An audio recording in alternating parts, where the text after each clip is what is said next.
Title: The Whispers of Okuto, an African tale from the mountains of Nsud. Long ago, hidden in the thick, misty mountains of Nsud, there was a village called Okuto, named after the sacred stone that stood in its heart.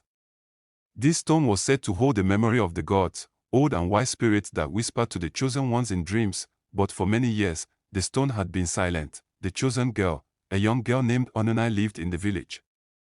Often after a plague swept through Nsud, she was raised by her grandmother, a blind storyteller who believed the gods still spoke, only that no one listened anymore. One day, Onunai wandered too close to the forbidden cave of echoes, where it was said no one returns sane. There, she heard a strange voice, not human, not spirit. It said, "Break the silence. Awaken the pain. The stone must bleed before it speaks." She fainted, torture of the marked. When she returned to the village and told the elders, they feared she was cursed. The high priest, jealous of her visions, ordered she be purified by fire and isolation. Her skin was carved with the marks of madness, and she was cast into the forest, tied to a tree for 7 days, no food, no water, but something strange happened. Each night, fireflies circled her. Snakes slithered by but did not bite. The wind carried voices. And on the 7th night, a white leopard appeared and freed her with one swipe. Cultural trials of spirit, she returned to the village, scarred but changed.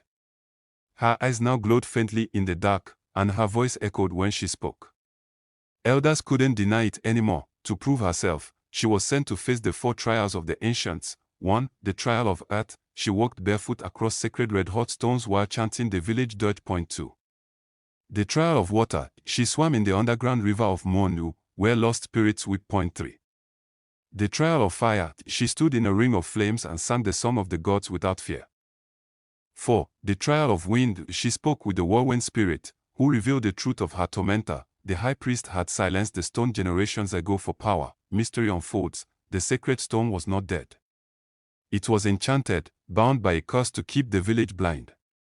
Onunai, with blood from her tortures and strength from her trials, placed her hand on the stone. The skies turned purple. A storm of ancestral voices rose.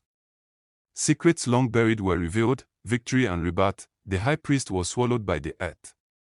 The village saw lightning carve Onunai's name into the stone. From that day, the villagers knelt when she passed, calling her Ominwani, the queen who listens. She rebuilt the village not with power, but with storytelling, healing, and sacred rituals. The whispers of the gods returned, and Okuto became a place of mystery and wisdom once ongoing. Final line: scars do not silence destiny. They